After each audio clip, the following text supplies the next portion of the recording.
All right, everyone, we're going to start. Everyone in the other room getting coffee, we're going to start. Johan Börje and Alex Braley, please come in.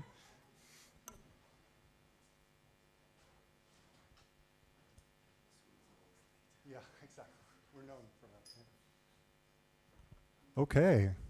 Morning, everyone. How are you doing? Good. Okay, great. A resounding good coming from the audience. My name is Walter Stelen. I'll be your MC here today. Very welcome to this event, both in the room and online, entitled From Targets to Tons, Exploring Compliance Options for Lasting Demand on Permanent Removals in the EU.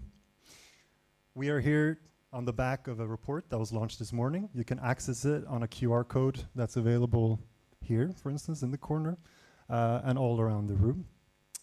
And we would also very much encourage you to engage with our Slido polls throughout this morning's session. There should be another QR code where you can access that, answer the questions, and we'll be talking around those questions and your answers to them throughout the morning as well, just to get a read on the room.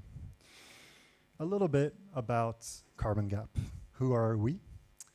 We are a philanthropy-funded nonprofit focusing solely on scaling up just and effective carbon dioxide removal policies in the EU. We guide European decision makers with advice that is independent and science-based, and we aim in all of our efforts to bridge three gaps: the knowledge gap, the policy gap, and the ambition gaps, so that removal becomes a critical pillar of European climate policy.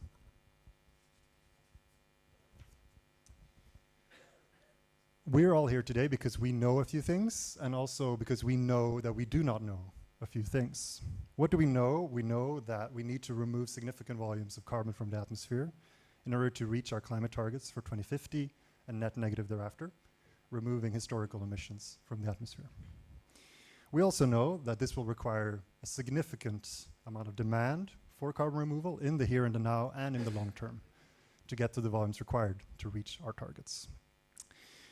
That means involving both voluntary and compliance demand to get to the required volumes of CDR by 2050 and thereafter. Looking at these policies, especially the compliance side of things, is where we have more work to do. We also know that, and the Commission is underway looking at options for ETS as we speak. And doing that is an important investment, not only, of course, in terms of time and political capital, but also an investment for the climate, making sure that we get compliance right. Also an investment, we would argue, for the public sector, moving some of the burden of financing CDR in the long term from the public purse to the private sector. What we do not know, and what we want to discuss with you here today, is what does an appropriate compliance policy regime look like? It should perhaps involve the ETS, but is the ETS enough to drive the type and volumes of CDR we want? What does it mean in practice? How much demand can we actually get out of a compliance regime depending on what it looks like? Who would be involved? On what principles? Etc., etc. There are many open questions still to discuss, and that's what our report tries to help address and help start a conversation on today. So, drafting this report, we went on what we like to call a journey of discovery, of exploration. We started in July last year at a closed-door session with some key policymakers and stakeholders from the CDR ecosystem. And we're very, very happy to have arrived at least at a sort of way station on that journey here today by launching this report. Getting from last year to here has meant, first of all, understanding and identifying the need to discuss compliance regimes for CDR. Then trying to look at what are the different policy options in a theoretical sense, what could we put into place, and then we try to put some numbers on that. So based on these different options, what could we actually get out of them in terms of volume of CDR? That is unique, and that's something new, and that's something we're very proud of, and we work together with Concito, who's here today, in getting that modeling done. And last but not least, we've done a lot of talking and testing with various stakeholders what the qualitative implications of these various compliance policies are. But now the next step, of course, is talking about the actual policies on the table, right? And that's what we want to do in this session. And what we would like to do is to encourage you to consider this Chatham House in spirit, if not in practice. So please be open, upfront, and honest about your views, questions, reservations. We are putting out several policy options, mapping a policy space, if you will, but it doesn't mean that we've landed on one or two policy recommendations that we say, this is the way forward for CDR, this is the way forward for compliance. Rather, this is the start of a conversation with all of you. So please take us on our word and engage with an open mind, and don't be afraid to sort of put your views out there, because this is ultimately an exercise we're doing together with you all. With that, we have designed today's program in a way that hopefully engages you all and encourages you to engage with our policy ideas and options. We have an excellent program, I'd like to say. We'll start out with some opening remarks from Carbon Gap CEO and a video from Alexandre Pacaud at the European Commission. Following that, we'll have a presentation on the various options, a compliance regime for CDR that we call the Removal Compliance Scheme. Then we'll have an immediate reaction from Mikael Pahle at PIC. Thereafter, we'll have a break so that you have some time to digest, and you can also ambush all of the presenters and ask them questions. After that, we'll have a high-level panel discussion moderated by, again, Consido, followed by Q&A. And then I'll wrap up and leave you all to continue discussions over a networking lunch. Hopefully that sounds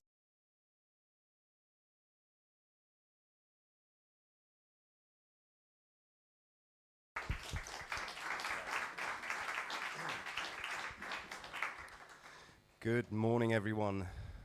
Let me get settled here.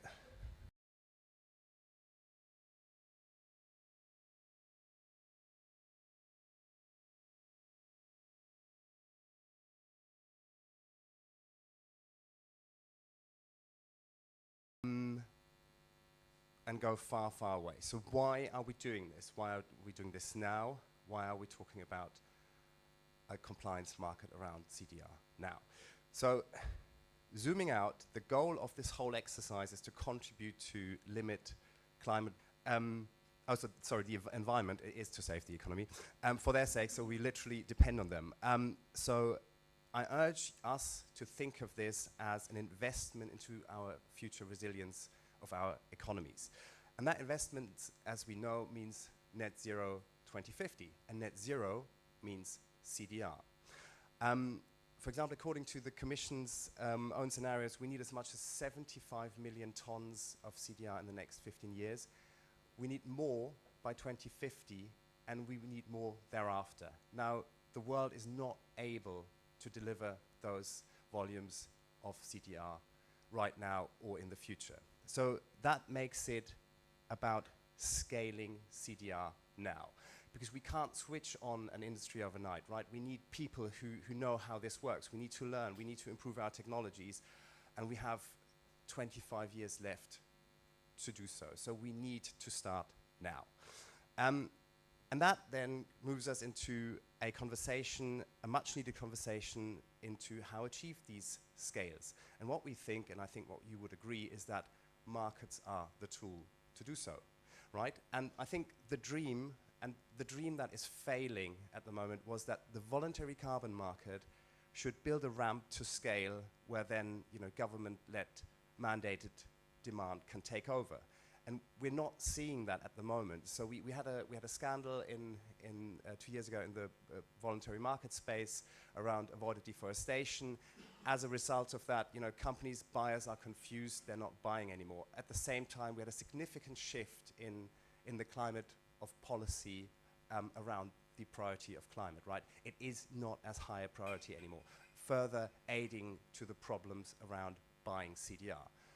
Now, if we look at the whole ecosystem that we have built over the last 10 years, which is significant, we now have 550 companies globally doing CDR. Most of them are small, and it's not nearly enough. We need way more. And by the way, out of those 550 companies, 2/3 are in Europe. So this is a significant economic factor or prospect for Europe. We're now at the risk, I would propose or put to you, and I don't think I'm saying anything controversial, of losing many of them, right? Because no buyers means no more investment rounds, means layoffs and probably foreclosures. And then what will happen? We will lose momentum, we will lose technologies, we will lose skills, the people will move on to other sectors, and we will also lose time to get to scale. And we need to avoid that. So that's why it's a long way of saying this is why we're here. We need to start a conversation around mandating demand around CDR, right? As Walter said, this is not an exercise in prescription. We don't want to say this is how it's done. The report is not looking into that. The report and this event are literally a starting point into getting that conversation going. There are many options on the table. We could talk about, its own RCS system. We could talk about integration into ETS. The main topic is probably how to finance this. Who should bear the investment of CDR to get us to these volumes? So that's the question. We don't have the answers. We have the starting point of a discussion. So this is not a policy proposal per se. I think with that also comes the idea of how do we transition away from government support, where this is currently at, to a functioning market that takes the path of least resistance, that hopefully leaves Europe with an intact CDR industry and not loses it to other jurisdictions like, for example, wind and solar. Yes, we have been working off the Commission's numbers, but we have also looked into this ourselves, and just to say, we also see a significant amount of tons and a significant gap between where we are and where we need to be. So to come to a conclusion, so without investing in CDR, we can't secure climate neutrality, let alone addressing any overshoot. We have to create a market for CDR to safeguard our economies, our businesses, and our societies. And we need to invest into our future prosperity, and we need to start to do that now. So with that, I'm only left to thank a ton of people, starting with Concito, our partner in crime. As any journey, this can be rough sometimes, so thank you very much to go exploring with us, and I'm very proud of what we have achieved. I want to thank the contributors throughout the day. Thank you very much for coming, for talking about this subject with us, and for enriching it with your knowledge. I want to thank the EU Commission officials and other stakeholders for their input. Obviously the event location and comms team, thank you guys for making this happen as always. And last but not least, obviously the author team, Francesca, Matteo, Alix, Walter, and I guess many, many more. And by the way, forget to mention comms team, Lydia, Chloe, Stephanie, and Thibault. Thank you so much. And I wish you a great event. Thank you.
Dear all, thank you very much for inviting me, and sorry for not being able to join you in person today.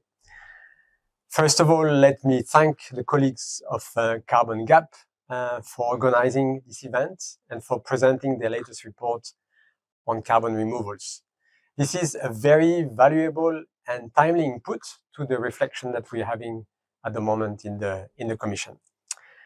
As you know, the discussions on the amendments of the European climate law are in full swing in the Council, in the Parliament, and this includes the role of permanent removals. Why?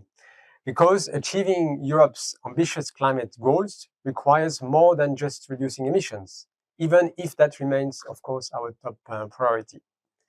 It demands a comprehensive approach that also includes scaling up permanent carbon removals. The Commission recognizes this imperative and is really committed to making carbon removals an essential part of our climate strategy, complementing, of course, existing policies such as the emissions trading system, the effort sharing regulation, and the LULUCF regulation, land use changes, and forestry. The first step has been to guarantee the quality of permanent removals that will contribute to meeting our domestic climate ambition. This is why, over the last 3 years, we have been prioritizing this work on the carbon removals and carbon farming regulation. The so-called CRCF provides now a robust and trustworthy certification framework. And we are now approaching a major milestone, in particular for permanent removals, because thanks to the constructive collaboration with many stakeholders across the sector, the first CRCF methodologies will be ready by the end of this year. And this covers key carbon removal pathways such as direct air capture and carbon storage, DACS, biogenic carbon capture and storage, bio-CCS, and biochar with carbon removals. We have also established the rules for recognizing certification schemes that will support the certification process. And we really hope now that the first project that will apply for the certification on the CRCF will come soon. So now, with the quality ensured on the supply side, it is now time to focus on creating demand to support the scale-up of high-quality carbon removals. And we are exploring several avenues to boost the demand. First, we are engaging with investors, financiers interested in carbon removals to better understand their needs and identify how public institutions such as the Commission can support and facilitate investment. Our ambition is to see the emergence of a carbon removals buyers club, for instance, in Europe. And while the voluntary carbon market plays an important short-term role, it is, as we know, unlikely to generate sufficient demand on its own. We are therefore assessing various options for integrating carbon removals into the compliance instruments of our climate policies. The key option is the inclusion of carbon removals in the European emission trading scheme. And the amendments proposed by the Commission to update the European climate law commit to reflect in future legislative proposals the role of domestic permanent removals under the EU ETS to compensate residual emissions for hard-to-abate sectors. We're also examining how permanent removals might support other climate policies. But also, carbon removals should not only be seen as part of the EU's green agenda. They are also vital components of Europe's competitiveness strategy. They offer flexibility to help traditional industries contribute to the fight against climate change. And by supporting the development of permanent carbon removals, we're also fostering a new and innovative carbon management industry in Europe, one that could, in the near future, also export these technologies to our global partners that are joining us in tackling climate crisis. So to conclude, let me thank again Carbon Gap for its very valuable contribution to the debate, for organizing this event, for publishing this new report. And as I said, this outcome will be very useful to shape the next policy developments. So I wish you all a very fruitful discussion, very good day, and we're looking forward to continuing working with all of you. Thank you. Out by our partner Concito, as it was mentioned, and we are very happy to be presenting this to you together. It's been a project that we kicked off in January this year, and it's kept us busy for a few months over the past few months. And yeah, it's a contribution to the debate. So we hope this will be the start of a conversation, and we can also, of course, discuss with you today. And we look forward to discussing the report findings and conclusions with you, but also continue in the next weeks, months, so that we can continue the discussion and go also beyond the current debate on ETS integration. A few words about the structure of the presentation. I will give you now a brief introduction about the policy context and the background of the report. I will then hand over the floor to Martin, who will say a few words about the modeling and the work that Concito has done. And then my colleague Francesca will present the report findings and the related policy considerations. And finally, I will walk you through the main conclusions and recommendations of the report. Yeah.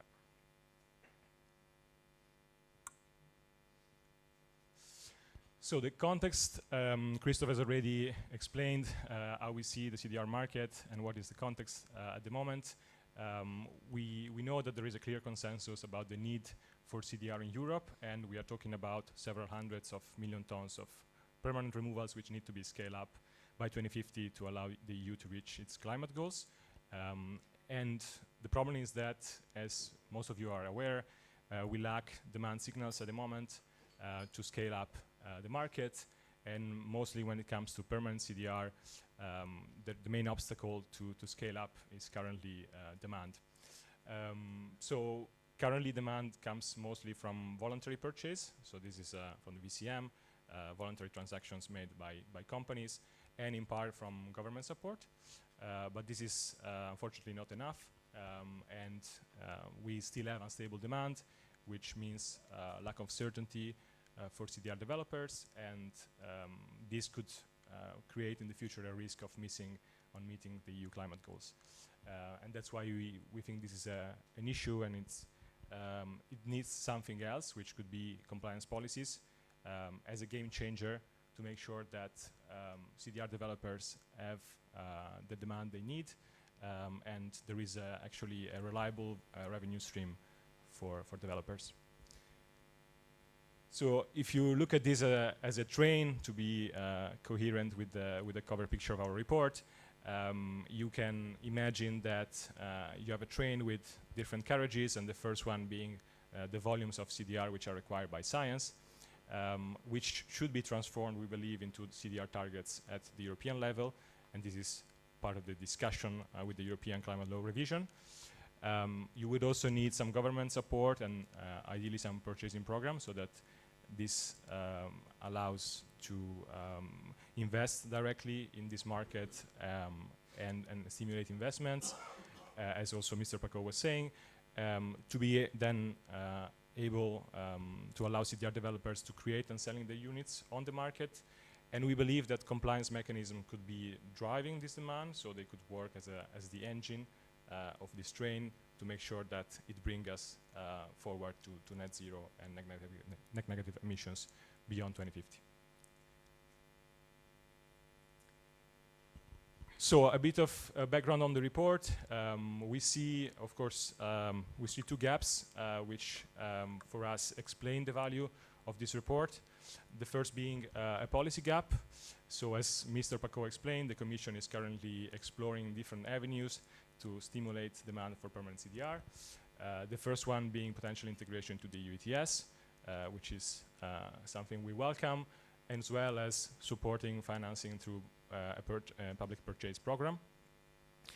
So of course these are two initiatives which are very welcome, but we think that there is still room for compliance policies which are not being directly explored, and this is the policy gap which the report's findings aim to fill.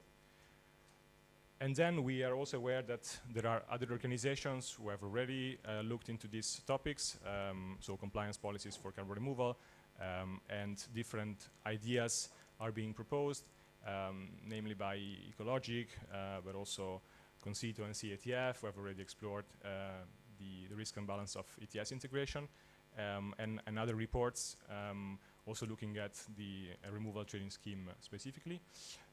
So our goal was to build also on these ideas, which are of course complementary, and then fill what we think is a research gap, because nobody had really assessed, also from a quantitative perspective, the potential of a dedicated removal compliance system for CDR. And so our report is the first one in doing this, and we find it's quite unique in this approach, and Martin will say more into that. So going to the report, as I said, we explore different options for a removal compliance system, or RCS, as we like to call it. And you may wonder what is RCS is and how it works concretely. So the RCS for us is a generic term that we use to describe a compliance policy which is dedicated to CDR and is able to scale up and drive demand for CDR over the long term until 2050 and beyond. And as we envision it, it would place an annual obligation on firms to purchase permanent removals to meet their obligation, and do this with a growing obligation over time to meet the UCDR needs. So this would allow to reach net zero by 2050 and negative emissions after that. In terms of the main goals of the report, we have mainly three goals. Of course, we are looking at exploring the different RCS design options and obligation pathways, and Francesca will outline in a minute what have we explored. Also building on both existing and innovative frameworks and rationales.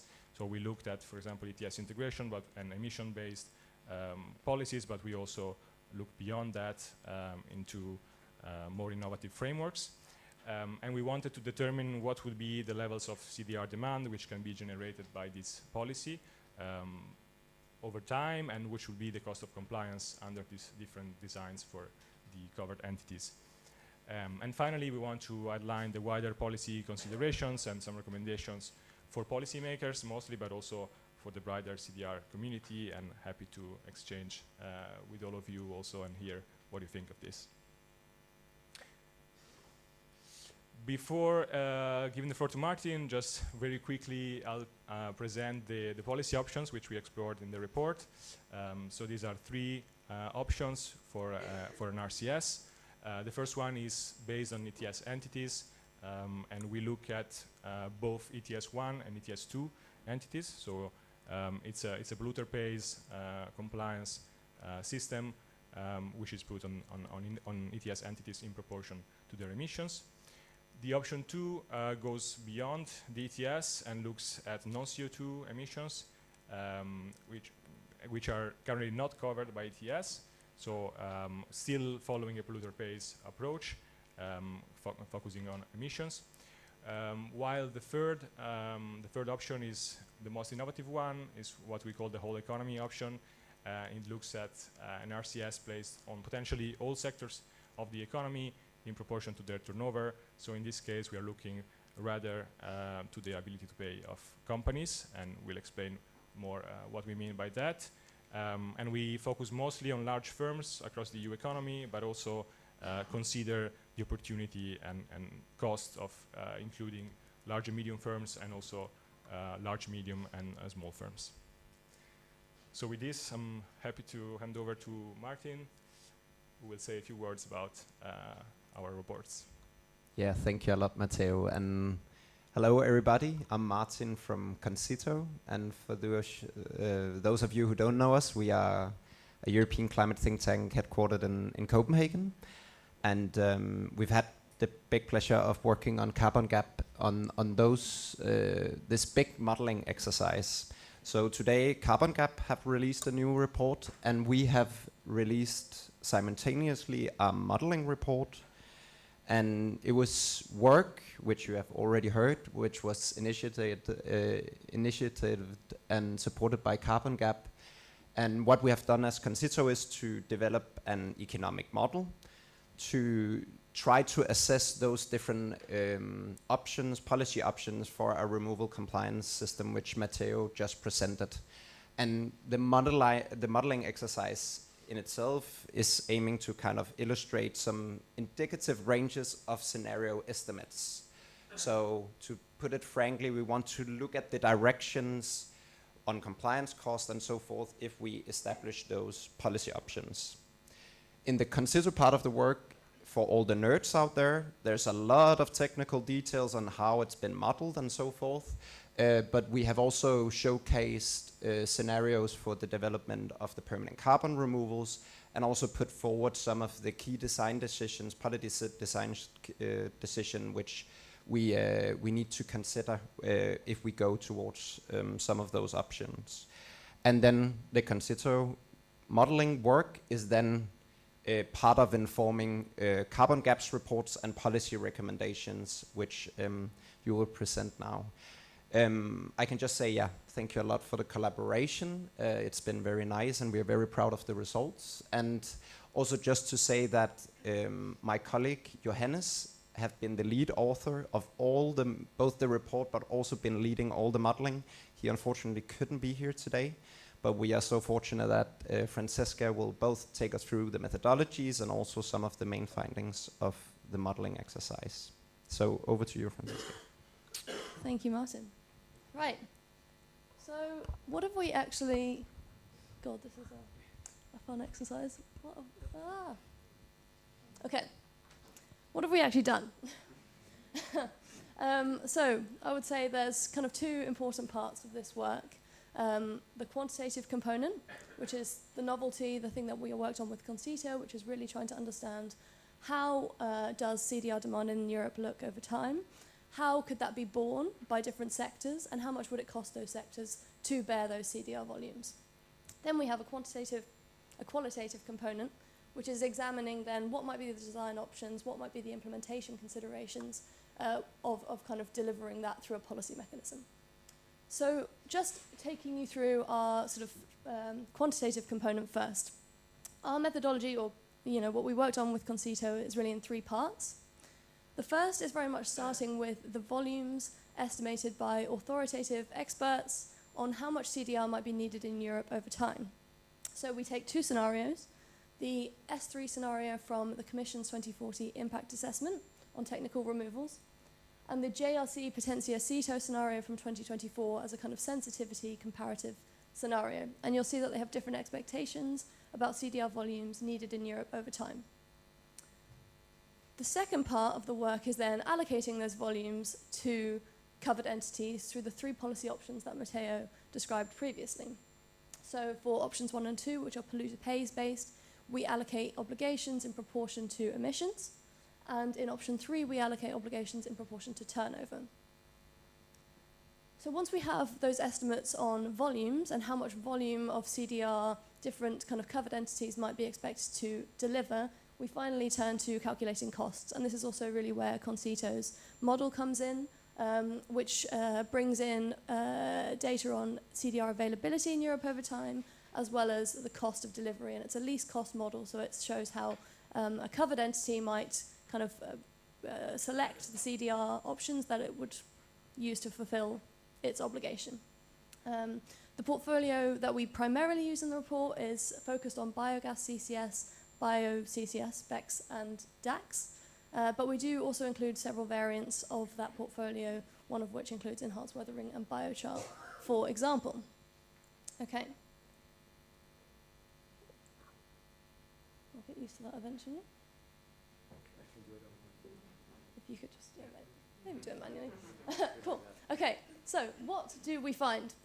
I'll take you through the options one by one. This first one is our option 1, focused on ETS entities. On the left, we have our input data, which is expected emissions in the ETS over time, included in the two scenarios that we use. And on the right, we have our output data. What we're essentially showing here is the relationship between expected CDR volumes in Europe and expected emissions in the covered sectors. And what we see in these two scenarios is that we have a gradual increase, of course, in the covered emissions that would need to be subject to a CDR obligation in order to deliver the wider EU's CDR needs, if that makes sense. So we're kind of expecting the covered sector to meet the wider EU's total CDR volumes. Potentially unrealistic, but a way of kind of stress testing how difficult it might be to meet those goals through one centralized mechanism.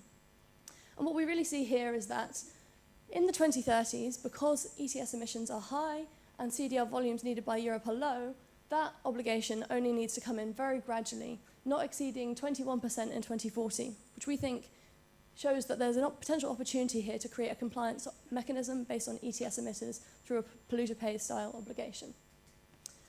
Then turning to the 2040s, 2050 and beyond, we see that that obligation starts to become more and more burdensome. It's harder for those emitters to meet their CDR volumes because you get to a point where eventually the obligations exceed total emissions, and you're going to have a more than 1-for-1 ratio between how much you emit and the CDR obligation that you'll have to meet.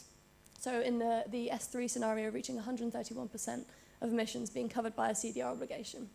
So this leads us to think that there might become a sort of CDR demand gap through an ETS integration over time, and that we start to think that complementary demand mechanisms might be needed.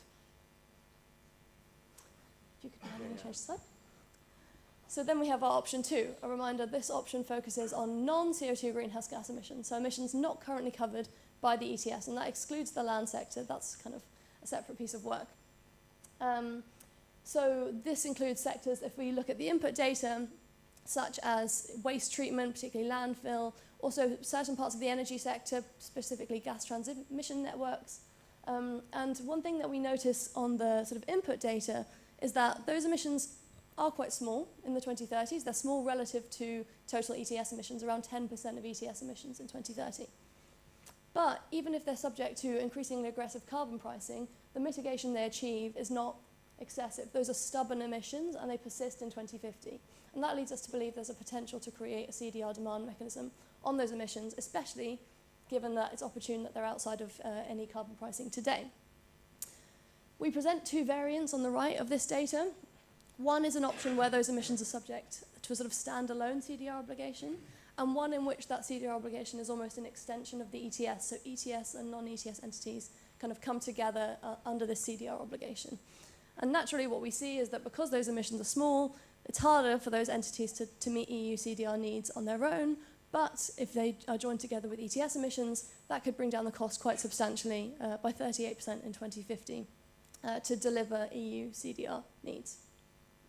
One thing, of course, to flag, there's a reason these emissions, many of them aren't subject to carbon pricing today, and that's MRV. They're difficult to measure, they're diffuse, they're hard to attribute to specific emitters. And that's, of course, an issue to address when it comes to creating a CDR obligation, or indeed just wider sort of climate neutrality goals in Europe. Can't even tell if that was me or you. Yes, and then finally we have our option 3, which is our sort of departure from polluter pays, where we start to think about this ability to pay obligation on the wider economy. On the left we have our input data, which is concealed in a lovely yellow font. But one thing I'd really flag with this is that there's twice as many large firms, according to EU accounting law, so firms that have high turnover, high assets, high number of employees. There's twice as many of those in the EU as there are firms under the ETS. So an ability to pay obligation focused on large firms could allow the cost of an RCS to be spread better, to be kind of have less of an impact potentially on competitiveness, potentially kind of be more affordable to deliver kind of the wider EU CDR needs. Of course, our output data, it's not expressed as a share of emissions because this is an ability to pay obligation. We show it instead as a share of turnover. And we recognize that turnover is an imperfect metric. You know, it's a proxy for profit. Unfortunately, this is kind of a data restriction that we use turnover instead. But what we do see is that to deliver the EU CDR needs for large firms only, that's that top blue line where you just focus on large firms and don't bring in medium or small firms, those CDR needs of the EU can be delivered at less than 0.22% of turnover in 2050 in the most ambitious or most aggressive CDR scenario. So even when we have to deliver large volumes of CDR in Europe, only 0.22% of turnover of the largest firms in the economy would need to be directed towards that goal, which we think, I mean, we can discuss, but we think is potentially opportune to create a sort of ability to pay style obligation. Next slide, please. I'll just take you very briefly through costs. This is not a very nice slide to look at, but just to make sure that we kind of cover this aspect of our research. Our cost estimates, again, are based on Concito's model. It's a least cost model. What else to say? I'll really stress that these costs exclude any existing carbon pricing. And that's a question for maybe our qualitative component and for ongoing discussion. Does an RCS come in addition to existing carbon pricing? Is it allocated through existing carbon pricing, such as through ETS integration? Is there any interaction between those two prices? These are things to consider through further research. But I'll just highlight a few things. If you could just click on. Option 1, costs we think could be quite low in the 2030s, reflecting that low share of emissions that need to be covered.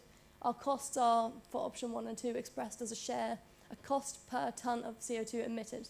So that's not a cost to deliver a unit of removal, that's how many emissions, that's the ratio between the number of removals you have to deliver and the amount you emit. So for each tonne of CO2 you emit, under a sort of option 1 obligation, it wouldn't exceed 60 euros in 2040, if that makes sense. Then we have option 2, if you could just click on. Our option, if we sort of express this as an expansion of an ETS where we have non-CO2 emissions and CO2 emissions covered under an RCS, that of course reduces the cost even further. And for option 3, as I already said on the previous slide, we think that an ability to pay obligation could deliver EU CDR volumes at a low share of turnover, even in 2050, where volumes are very large. Next slide, please. Okay, so I've teased the qualitative considerations. This is very much an ongoing discussion. There's lots to be said about the challenges, the difficulties. I don't think I continue to hear new challenges presented to me with this, but a few that I'd like to flag on this slide. Cost effectiveness. Of course, ETS is designed to promote a kind of static form of cost effectiveness where you make a decision between the cost of the carbon price and the cost of abatement. Does RCS do that? Is there an RCS design out there that can do that? Is a key question. And can RCS maybe contribute to a more dynamic form of cost effectiveness where having a compliance market makes CDR more investable, brings down the costs over time? Competitiveness, an absolute #1 issue that came up in this discussion. How do you impose a CDR obligation on European firms in this political climate without impacting their competitiveness on the international stage? Can you spread costs and design the obligation in a way that limits that impact? Can you introduce carbon leakage policies that help to address this as well? We think that's very much an ongoing question for research. CDR availability, a more obvious one. How do you ensure that any demand obligation keeps up with available supply and that emitters maybe aren't penalised for not being able to access removals in the wider market?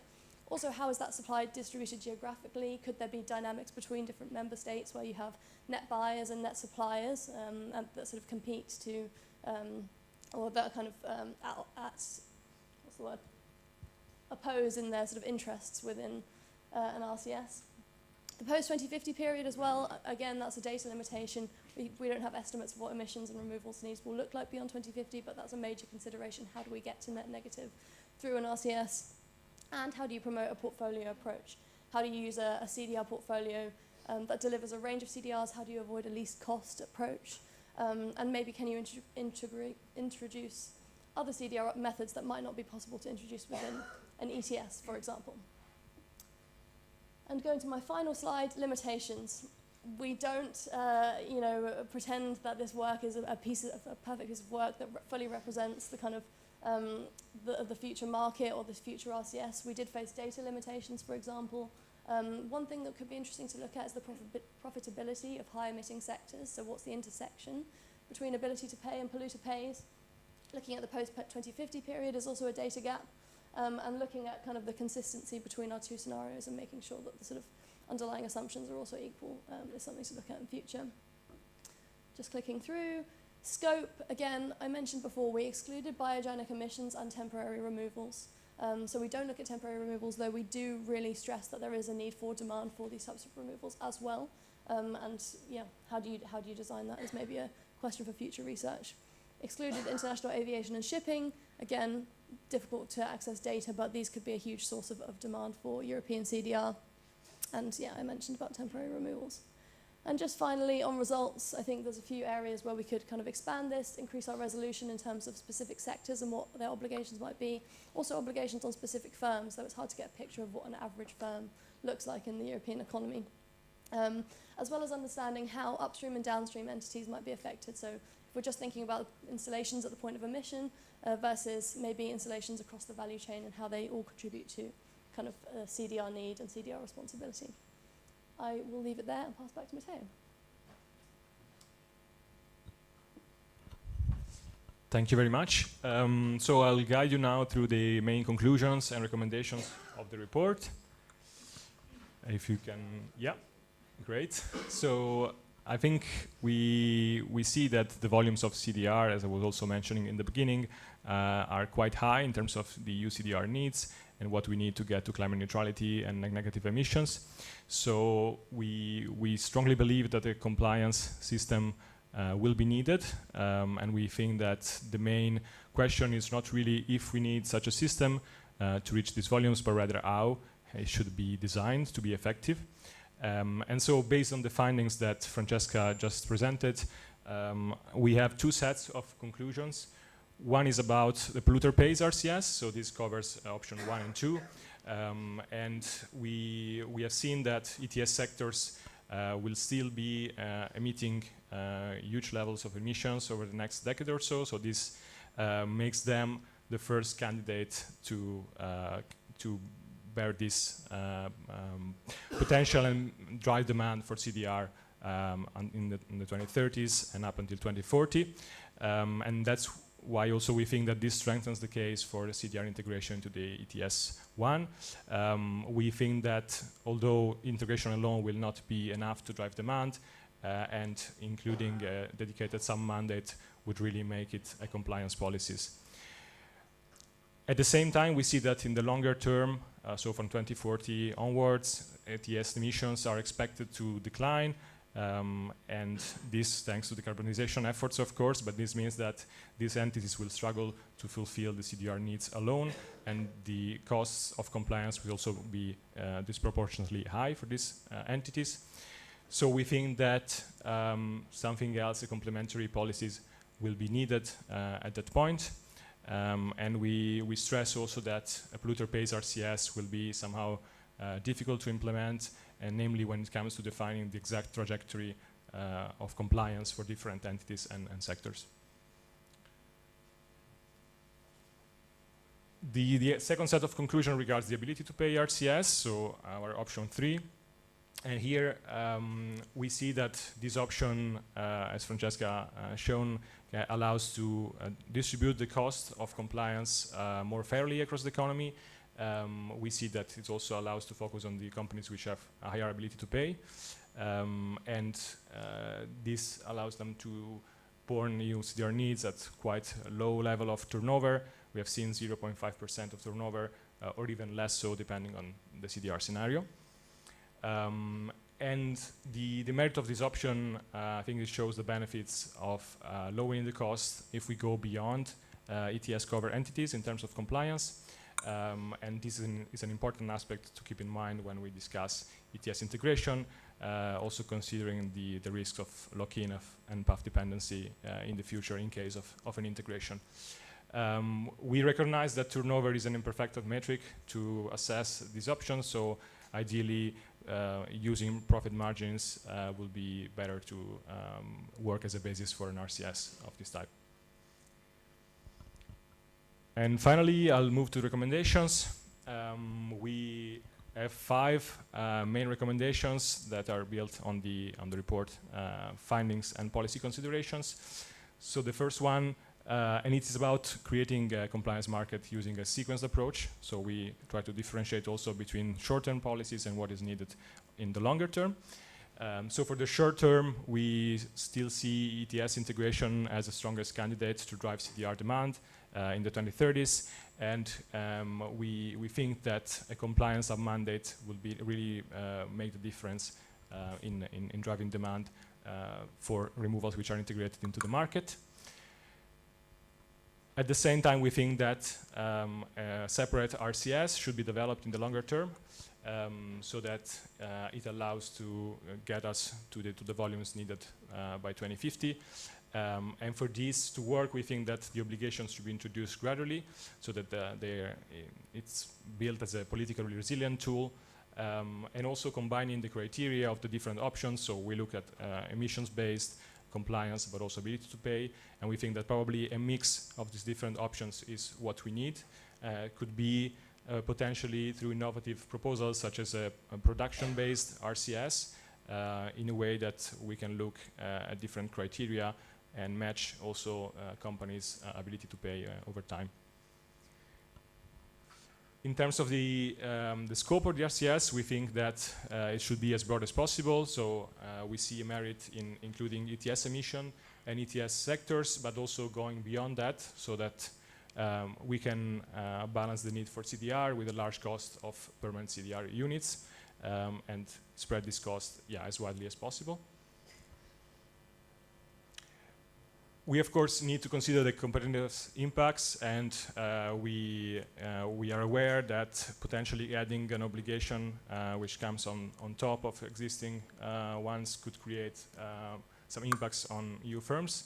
So we think this should be carefully addressed, and potentially considering the role of CBAM and existing carbon leakage policies, or other separate policies which would need to be complementing CBAM.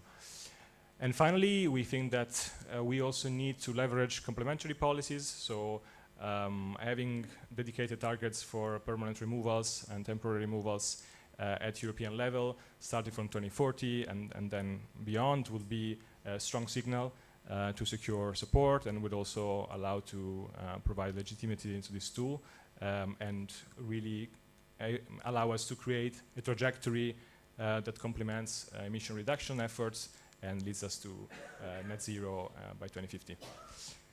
So with that, I'd like to thank you very much for your attention, and also thank you, the co-authors of the report, of course, Francesca, Alex, Walter, and Martin and Johannes from Concito, who have been really instrumental in this project. And we are very happy to discuss with you and take any questions during the coffee break.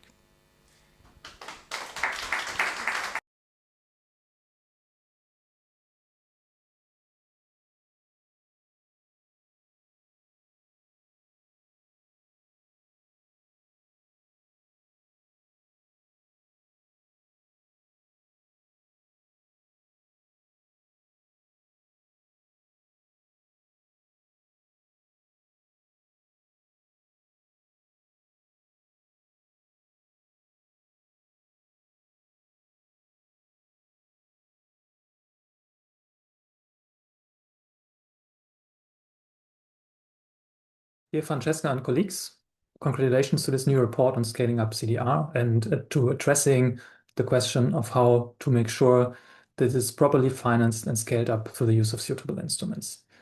It's clear that this is a very important topic that needs further thinking and further discussing. It's particularly relevant because we will likely not have a dedicated target for CDR, which will drive policy and legislation. So we need to resort to other instruments. Of course, there will likely be an integration into the ETS, but there are many unknowns yet regarding when it will happen and to which extent it will happen. So it's definitely of high importance to look at instruments that can support and, in the short term, drive the scaling up of CDR. In my reading, what is at the heart of your report is the question who will pay for it. And this is also reflected in the different options you look at. You have 3 options altogether, and each of these option is defined by a rationale that mandates who's going to pay for scaling up in this option, and who is put under the compliance effort, meaning paying for the scaling up. So what you do, and I think this is for me one of the most interesting aspects of the report, you are applying the traditional polluter pays principle to the question of CDR. And you rightly point out that polluter pays approach. It's open what it means for CDR. So the way you are handling this in the report is that you put emitters who already pay for emitting by buying an allowances under an additional obligation to also pay for removal. And why I think it has some appeal to consider this option, and by the way, the European Certificate Advisory Board also does something similar by describing an extended emitter obligation. It's not clear to me from a normative point of view how this can be justified. So if you already pay for an emission, why would you pay again for a removal? I think if one wants to make this work, and this might be an interesting direction to think about, one needs to come up with a justification why this is an obligation from a normative point of view to put under emitters. So that's one thing to further think about. And I think if there's a compelling argument here, to be fair, I didn't found one in the European Scientific Advisory Board report. So I think this is something that would definitely be needed to get more traction in the policy debate. Looking at the third option, this has a different rationale, which we call ability to pay, which I generally understand as equating to large firms who have high profits, who might be in a situation to easily pay for scaling up removal. I think here the same question arises. So why would one put these firms under the obligation to pay? Maybe this is a bit of a distributional argument that is anchored in the broader sphere of political fairness and redistribution. But ultimately, I think what is relevant here is to really find a logic in which this could be applied from a normative point of view, and also to consider that even if firms would pay, chances are they would pass through cost to consumers. So ultimately, it would consumers of the products that these firms produce who would pay for CDR. And I think this brings us to another issue that is also touched upon in your report, but I think could be elaborated in more detail and discussed a little bit more extensively. And this is the differentiation between short-term and long-term considerations. So the first step is to scale up CDR and to achieve net zero. So this is probably more short-term, more long-term. And I think the options 1 and 2 are the ones who primarily speak to the short to midterm perspective. But then there's the question that's looming on the horizon, and this is the very long-term perspective, how to attain net negative. And the idea you describe, I think, in option 3 is that we would need to move to a broader payer space because emitters, we would, so to speak, would lose emitters on the way to net zero. So there would be no one left emitting, basically. So who would be left to emit? Who would be left to pay, that is. And here I think two issues came to my mind. So the first one, as I already mentioned, even if firms would be made to pay for it or put under the obligation, ultimately it would be consumers.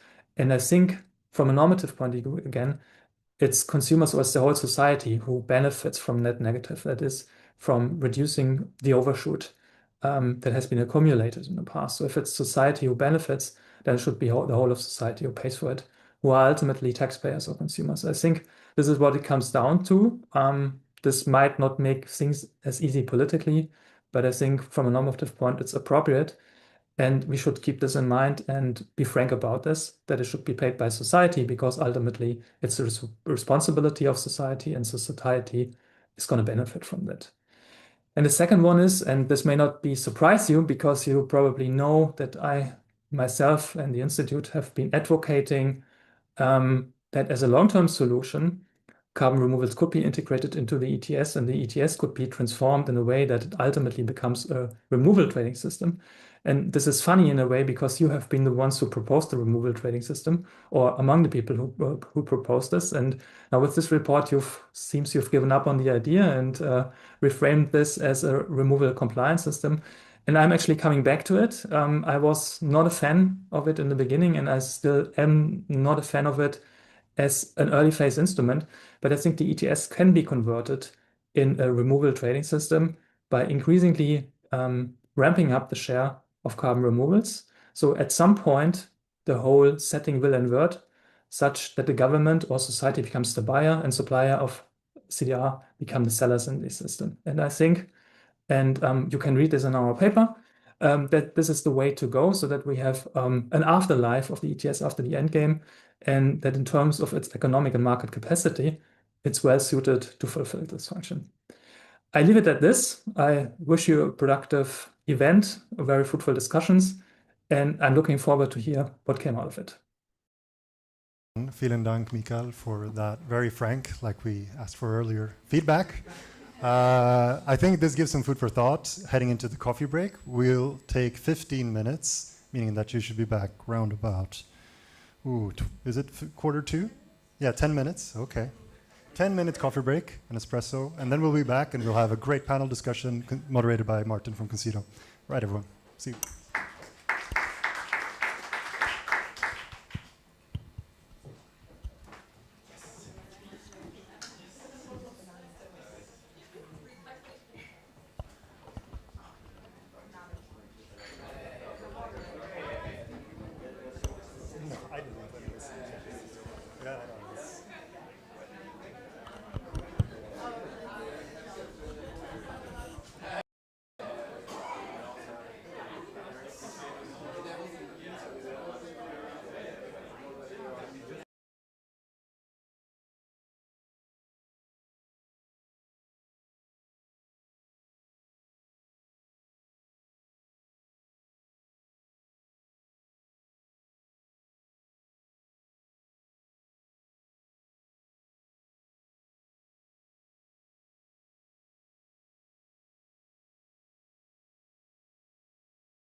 Okay, everyone, welcome back after that short but very sweet coffee break. We are now gathered back here to have a very interesting panel discussion.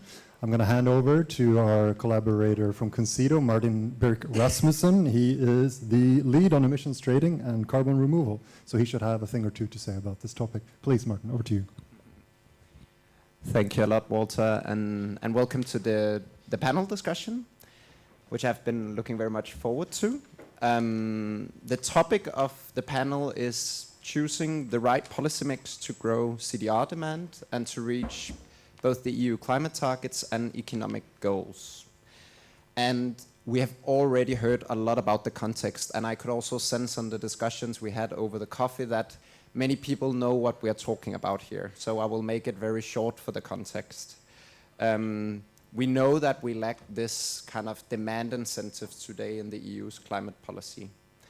And this revision of the EU ETS next year presents kind of an opportunity to discuss this. And there's many different views on then how to go about it.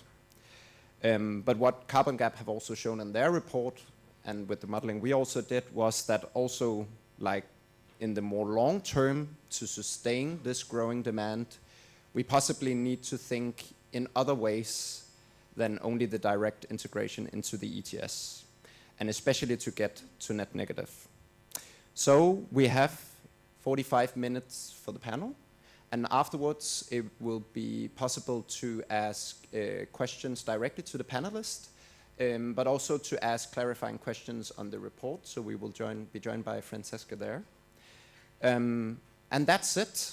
So now I have the great pleasure of introducing the panel today, which is a panel with many titles. So it was about like, which title should I actually use when I present them now? But it's the title they are here in as capacity today. We are very fortunate to have you here, Ralph. You are a policy coordinator for EU climate change policy in the Dutch Ministry for Climate and Green Growth. We have Johan, who is head of carbon dioxide removal policy and market development for the Swedish energy company Stockholm Exergi. Many of you perhaps know them for their bio-CCS plant currently under development in Stockholm. And we have Katja, who today is here in your capacity as a senior carbon market expert at the International Carbon Action Partnership, also known as ICAP. And last but not least, we have Fabiola, who is a policy expert on EU climate policies and carbon removals at Carbon Market Watch. I hope I did okay there.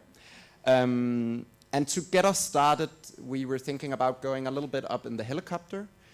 We have heard a lot of good arguments already for what do we mean when we talk about demand from CDR, but I want to direct a question to you in the beginning, Ralph. From your chair, like, why is this important also under the kind of current context we are in today from your seat as a government official? And you can just talk. It should be okay, I think. Is it working? Yes, okay. Then let's say I'm working in the government, and we have a caretaker government at this moment, but a couple of months ago we presented a carbon removal strategy to the Parliament. Parliament received it, but didn't approve it yet. But in general, we put some elements there which we think is important. We need carbon removals, that's for sure. We think it's really necessary in order to get to our climate target and goals. It's also part of the discussion now on the 2040 target. So that's something we are supportive of. What we think is important is that you first have to realize that you're not doing carbon removals instead of mitigation. So mitigation should be really the first thing to focus on, and carbon removals should come in. We need them. Secondly, we also have to look at permanent and temporary removals, because that's not the same. Otherwise you compare apples and pears, and so you have to also design a good MRV, so the monitoring, reporting, and the verification should be really robust. And I think that's also something to work on in the future. Because it came back a lot of times here now, we should include it in the ETS. There's something let's say we are hesitant about it, because we think first you should design all these elements like the monitoring, reporting, verification, should be robust, it should be trustworthy, and not already integrated directly into the ETS. In the end, there should be links, of course, but first, let's say, do it stepwise. Learn from it, improve it, maybe go back if you think you designed it not in the most correct way, and then move forward. And I think that's the approach we see in front of us. And then it can gradually go. First with maybe more public investments, maybe with auctioning, for example, auctioning of the removals, maybe also with different categories of more established ways of carbon removals like bio-CCS, but there are also very innovative ones, like for example getting carbon out of ocean water. So these should gradually grow, and then you can design a market that's maybe not only for public but also more private one. But that's for the next stages. That's how we see it. And we like the work you're doing because you're thinking really 20, 30 years ahead. And that's the work we really need. Thank you a lot for that compliment, Ralph, and for the reflections, and perhaps also just to, before we get it, like, of course, Ralph, you get into the policy instruments immediately, and that's really good, but to still perhaps be in the helicopter, Johan, from your business point of view, how do you see, like, this idea of creating demand? How do you see it as a business? And also, how do you see, like, demand from the private sector as form of a bigger picture for you in terms of financing CDR? First, thank you for inviting me. It's great to be here, and I would like to compliment all the authors of the report. I think the content is great, also the structure, and also the form. So it's a pleasant read. So I recommend it highly. I think we should recognize that private demand is kind of the engine of all industries, and this will also be the case for this industry. So that's I think we share that in the report. We want to see a market-driven solution fundamentally. It gets a little bit blurred when you get into the compliance mechanism and later on with different funding mechanism, but at least I welcome that a lot. Now, I think it is a bit articulated in the report, but I think it needs to be re-emphasized. We really need to think in phases, because we have different challenges and different phases going forward. So we have the short term, which is fundamentally between today and 2030-ish, maybe 32, 35-ish, it depends a little bit. I come back to that. Then we have the core compliance phase. I think there is no one who doesn't believe that we need compliance. But we fundamentally need to get the political agreement that we either have a union common debt mechanism, or that we are prepared to start phasing in new costs on companies or households. And I don't think we are there yet in the political discussion. So in a way, the report is excellent. It talks about the forms, but there is this missing political layer. How do we actually get to that conviction that we should take the step of real compliance? Maybe there is a soft compliance somewhere in between before it gets really hard, and that's when we typically like to call the funding gap, which is not so explored in the report because you go directly into the hard compliance. But I think we're going to face a kind of intermediate soft compliance where we are possibly mixing different types of compliance market with some kind of aid which puts less onerous burden on the companies. Now, for the longer term, I think that is the net negative phase. And I think that's going to be a completely different way of funding this. And obviously, net negative doesn't make a lot of sense if we don't have an industry. So we need to build that industry, and we should really focus on this industrial endeavor. So I think while we should observe that we have this net negative phase, we shouldn't get stuck in it, because so much is going to change. We have no clue how we're going to solve this when we get to that point. But right now we are actually in a little bit of an industrial crisis. Christoph mentioned the 2/3 of companies, and you were very humble to say that some of them may not make it. I'm much more dramatic in my assessment. Most of them will go bust between 2025 and 2030 unless we start to give very strong demand signals, find alternative demand ways for them to actually get revenues, because investors in these companies will not carry them for 5 years in terms of negative cash flow. We need to address that question in parallel. So right now, it's not so much a climate question. It's almost like this short-term phase is an industrial question. How do we build this industry? And then your report takes on to the climate question. Thank you a lot, and very interesting, and it makes my job very very easy when you already outline kind of some of the more short-term and long-term policy options which we need to think about and catch up. In terms of the more, we have now get it presented as at the more near term.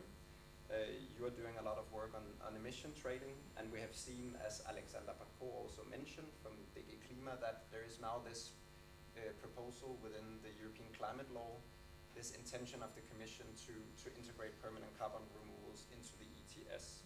So from your chair in ICAP, like, to what extent can the ETS play this role in driving demand for carbon removals, and like which limitations and risks do you see from where you sit?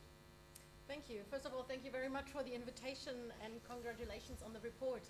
I can just agree, it was really a pleasure to read, and also thank you for the collaboration and mutual comments on our reports that we've done in the past. So I think CDRs in the ETS in the near term, first of all, depends very much on what kind of CDRs we're talking about. So bio-CCS and DAX are currently more expensive than the carbon price, so this is of course a consideration, and that very much links to how do we integrate them. And you have these interesting calculations in the report where you actually break down the need for these CDRs and calculate it over the all emissions. Biochar, of course, is cheaper, so do we include this, and what would that do to these dynamics?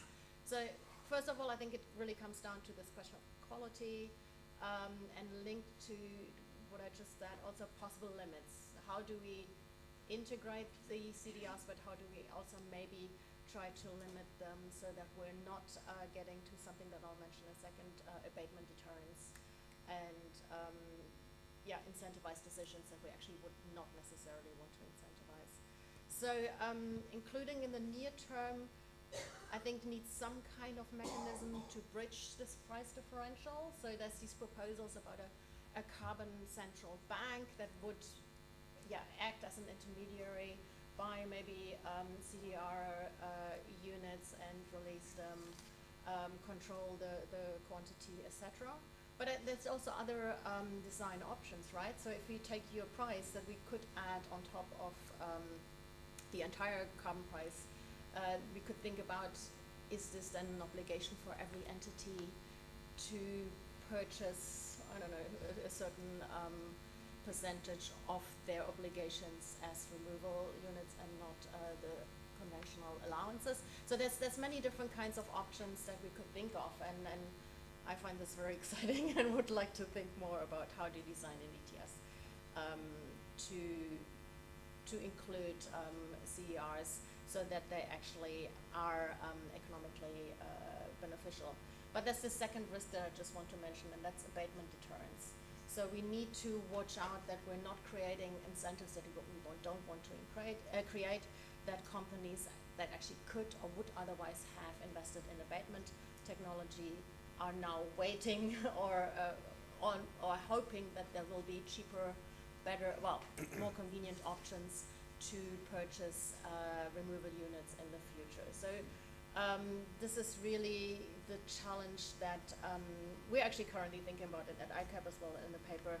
So how do you keep the beneficial abatement deterrence, the beneficial effects, but avoid the economically inefficient abatement deterrence and avoid that you're changing decisions, or that you actually incentivize companies to wait with their decision to invest in abatement, or not because of the uncertainty that we've discussed. So very briefly to answer your question, actually, in the near term, I think the ETS is not likely to create a major demand, very much depending, of course, on how we design it, but we need to design it well so that it can actually bridge this price differential.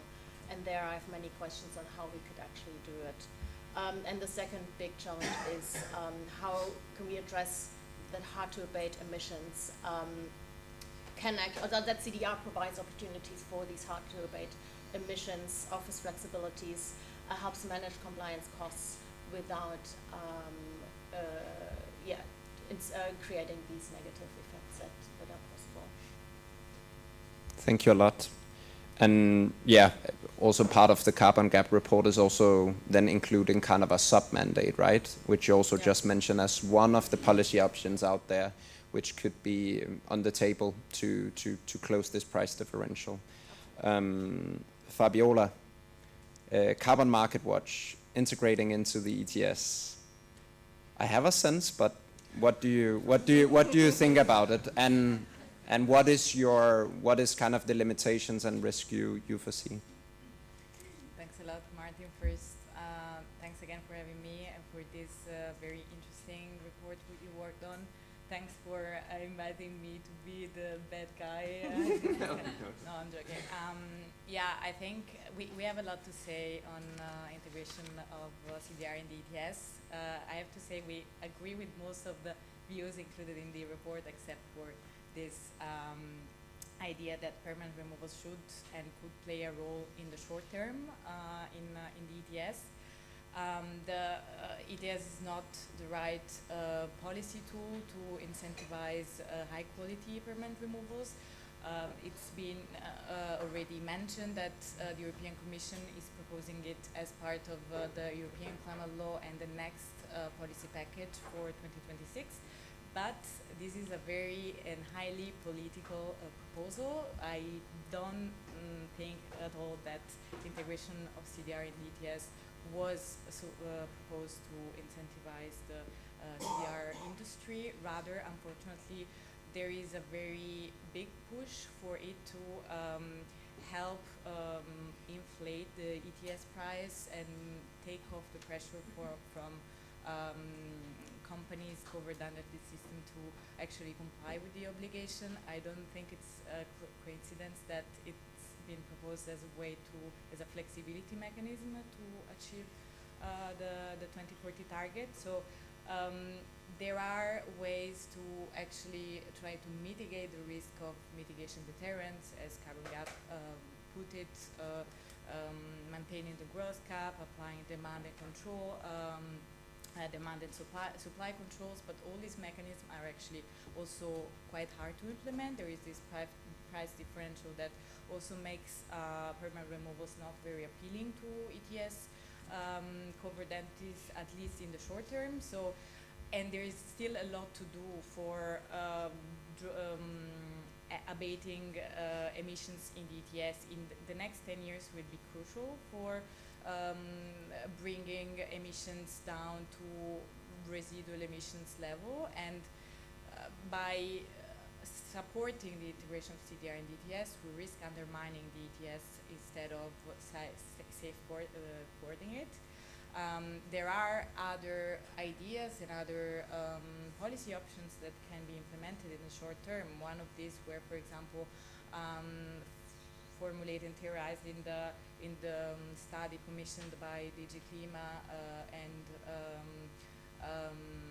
conducted by Rambo, I think, and Ecologicon, a EU public purchasing program based on a EU removals fund. And here also probably maybe touching the upon the first question about the demand for CDR from the private sector. The private sector could also play a role by setting separate removals in targets, for example, in monetary terms, and they could contribute channel funding towards an EU removals fund, for example, the EU level, which can better address in the short term the need for the demand for CDR.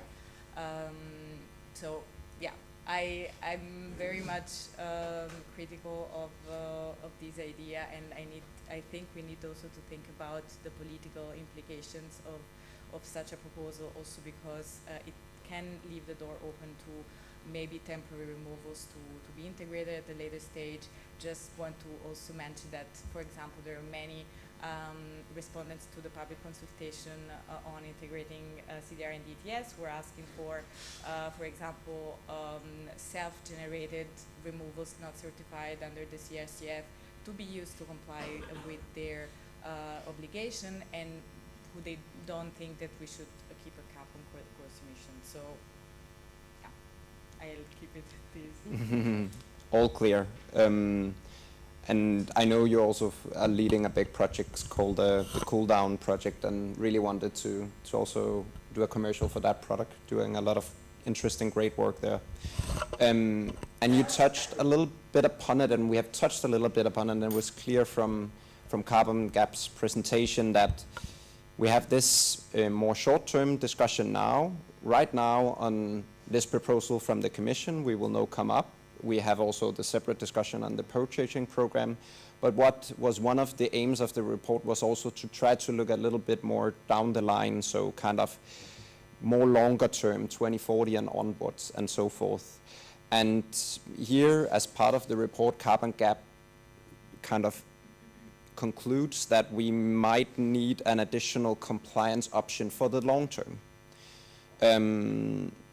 to provide this sustained, but also this quite big increase in the demand we need for permanent carbon removals. So Fabiola, first to you on also the work you're already doing there. Like, what could some of the benefits be to set up such a separate compliance option when you have been looking at it? Thanks, Martin, and thanks for that's not a fan of but yeah. Thanks a lot for mentioning the Cool Down project. We actually work together with the Carbon Gap and many other stakeholders on alternatives to CDR integration in the ETS. We're working on a proposal which is a little more less quantitative, but goes more into how these alternatives can actually be implemented, and it follows very much what Johan was mentioning earlier, this kind of phased approach, where in the short term we need to probably rely on some policy tools, and in the longer terms other policy tools. And we will launch this proposal and have an event in early December, so stay tuned. But yeah, on the questions about the longer term, so I think we all agree here that a compliance scheme, a compliance system is needed. It's true that the VCM is right now the key driver for demand for permanent high quality removals, but it remains uncertain and also vulnerable. There are only a few actually actors in the VCM who are keen to pay for very expensive high quality removals, and while we should also try to push companies for contributing to financing removals, and for example more can be done also at the level of the voluntary initiatives like the SBTI by calling companies to set separate removals targets, etc. But in the longer term we need a compliance scheme, and RCS could be a very good example of this system. First of all, because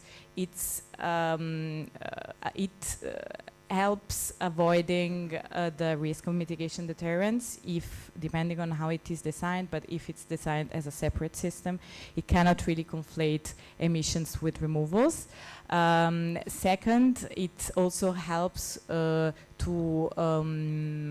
look and address quality issues, depending, of course, and have a better oversight on the portfolio of methods or technologies that are actually traded, bought and traded within the system, as opposed to, again, solely relying on the VCM, which is more about getting and financing the cheaper options.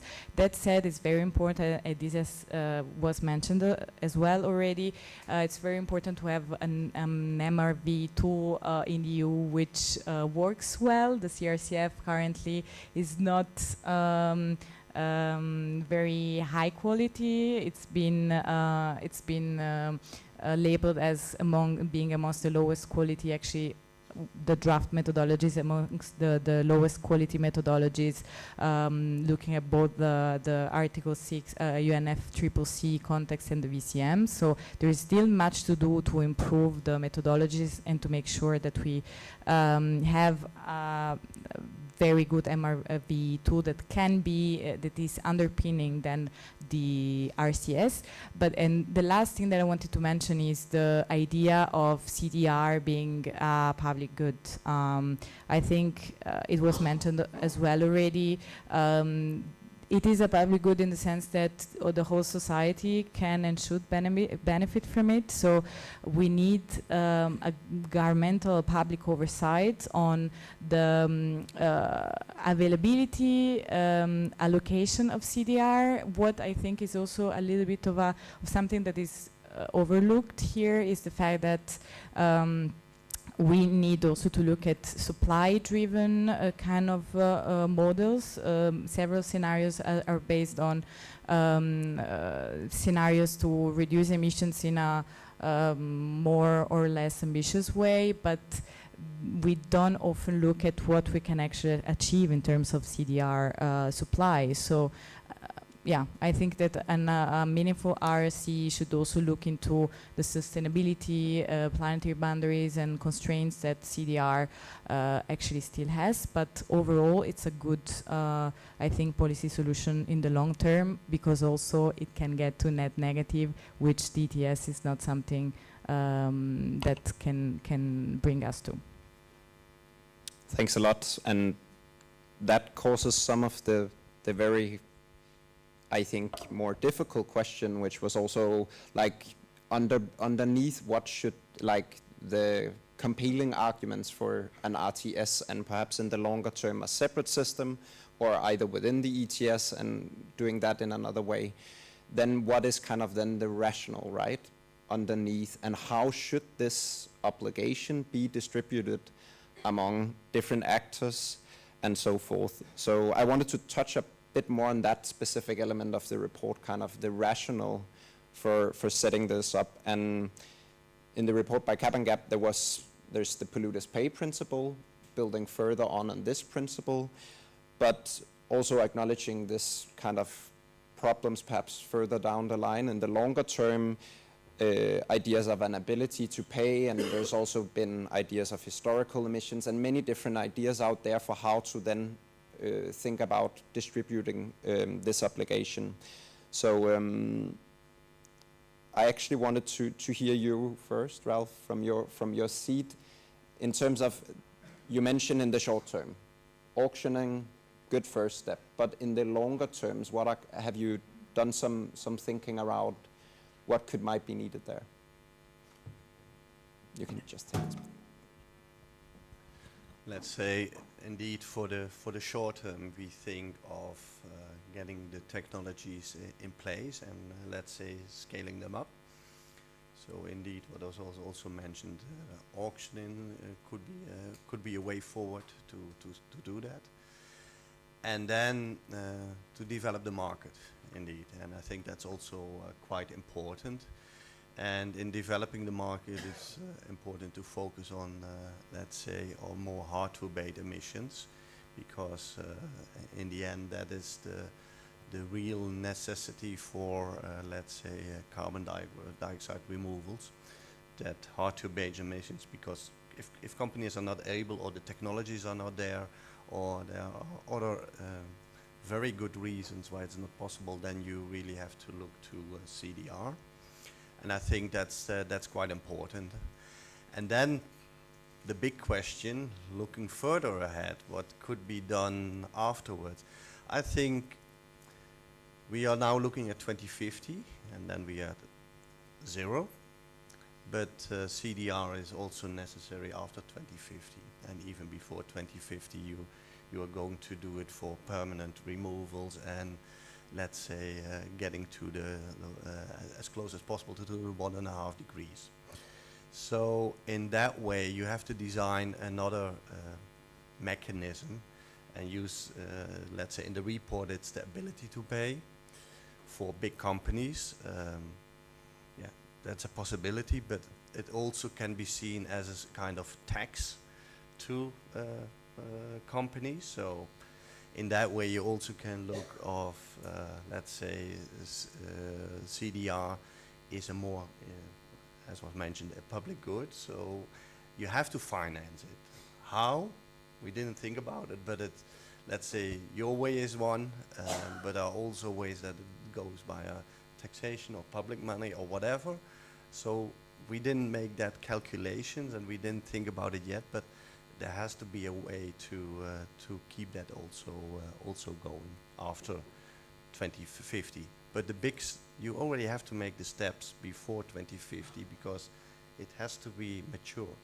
Yeah, let's say that there definitely will be new technologies coming, but you have to be sure that you are able to have a permanent storage and enough storage in place around 2050. And Johan, you yourself also in your intervention mentioned this longer term. So what is kind of your reflections around that aspect? There's so much to say when I listen to my panelist colleagues here. First, I'd like to object to this idea that removals is a common good. It's a narrative that takes away the responsibility from those who actually bring fossil carbon atoms to the market. So we should strive at every instance to make those pay. So I'm missing a little bit the perspective in the report of carbon take-back, because fundamentally we are now in a phase where we allow emissions and you acquire the right to emit, but we should really turn that around, of course, to a cleanup mechanism where everybody who emits should actually take back the carbon. So, and indeed, when we get to net negative, it is a public good because we're never going to sort out the historic kind of distribution who really emitted. And that's, of course, where the state would have to enter to take responsibility. But on the way there, I would actually warn against this framing of public good, because then the polluters will get away, which in my mind would be a mistake. Now, voluntary demand, soft or compliance and hard compliance, whatever we need. I think my job here is today to increase the sense of urgency of how the industry is currently coping or not coping with the absence of demand. So we really need to push for all kind of sources. And then, of course, contrary to what we have heard here today, I do believe that the ETS is actually a suitable way forward, and we have to do it, of course, with guardrails to manage the mitigation deterrence, and I think we can. And I think also guardrails are necessary because it's our most important instrument that we have for climate, so we cannot make mistakes. But those guardrails actually are not that difficult to articulate, and we could do that if we had more time. I just want to say, just because you're in favor of the ETS, of course it doesn't imply that you don't need other mechanisms. There is, of course, a wide range of cases. We talked about the net negativity. The ETS is not suitable in my mind. But you also have a more dramatic scenario where the land sector is not balancing out. And we need actually to inject technical removals into compensating also the land sector. Of course, the ETS would not be suitable. But even in the ETS, you're going to find very important question, like for waste incineration, for instance. Is it really the waste incinerating company who is doing a service to the municipality to make sure we don't have waste on the streets that should be paying? Or is it the waste generator who is actually generating the waste? We need to make sure that we have a funding that also keeps this chain of incentives. Otherwise, we will not have a waste minimization, we will not get to a circular economy. So we need to be a little bit careful on immediately allocating it to the point source. Thanks a lot. And perhaps also going a bit more like further in the rationale, Michael had his comments on the report, Katja. And I think he said was that in the end, the ETS could turn into a removal compliance market. And I know ICAP have done some preliminary work on kind of this idea of a net negative cap further down the line and so forth. Can you kind of bring us into some of the reflections and what would that rationale look like if we go towards that solution? I'll try. I'll try to add something to what hasn't been said yet. Yes, indeed. I think what Michael mentioned is that if we look in the longer term, the ETS could evolve into a net negative, which would become a removal trading system rather than an emissions trading system. And but to me, the open question is indeed what we're discussing here. This question, which I almost find a philosophical question about responsibility. Is it individual? Is it collective? And how do we organize this? And actually the point I wanted to make in this regard is this question to which I don't have an answer, but this question about carbon leakage and loopholes, right? So we can think about, you know, the bigger emitter should take a larger responsibility and these kinds of things. But many, I don't say all, will try to find loopholes, right? And they will try to, I don't know, if you're too big, you break down into two smaller companies and these kinds of things. And I think, to me, this is a big question. How do we avoid this? I mean, carbon leakage, we could think about some kind of removal border adjustment mechanism, which would maybe be challenging but could work. But all these different loopholes, how do we design the ETS so that we really actually assign the responsibility as we wanted to design? I think that's something I don't have an answer to, but would be interesting to explore further. And the second aspect, which was also alluded to by Michael, is this fairness aspect, right?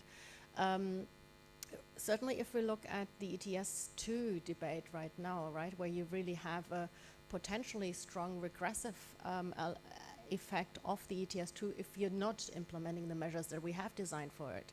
So the social climate fund and the use of the revenues so that we're helping those who will be much more affected, so the low-income households, etc. And I think if we're really thinking about responsibility more broadly for our RTS for many more sectors, this should be taken very serious, because what we see now with the ETS2 already is public acceptability, political debates, right? So you're quickly getting into politically very challenging aspects, and I think this is something we should not forget. We need to have the public and the companies, the regulated entities, on board to make this work. And this panel is really making my job really easy, because they already talking about what I was envisioned to talk about next. What is then some of, because Carbon Gap's report also point to that there will be some serious challenges which we need to think more about, right? The competitiveness aspects of obligating companies for this quite large demand we need for permanent carbon removals and so forth. So to you, Fabiola, kind of in your work, when you look into it, like this competitiveness aspects which we foresee, also to ensure the right portfolio of the different carbon removals, how have you approached those quite difficult questions in your work so far? Very hard question to answer, but first I wanted to tackle something that was mentioned by Johan. Johan, I wish I could have an optimistic view, the same optimistic view that you have on integrating CDR in the ETS.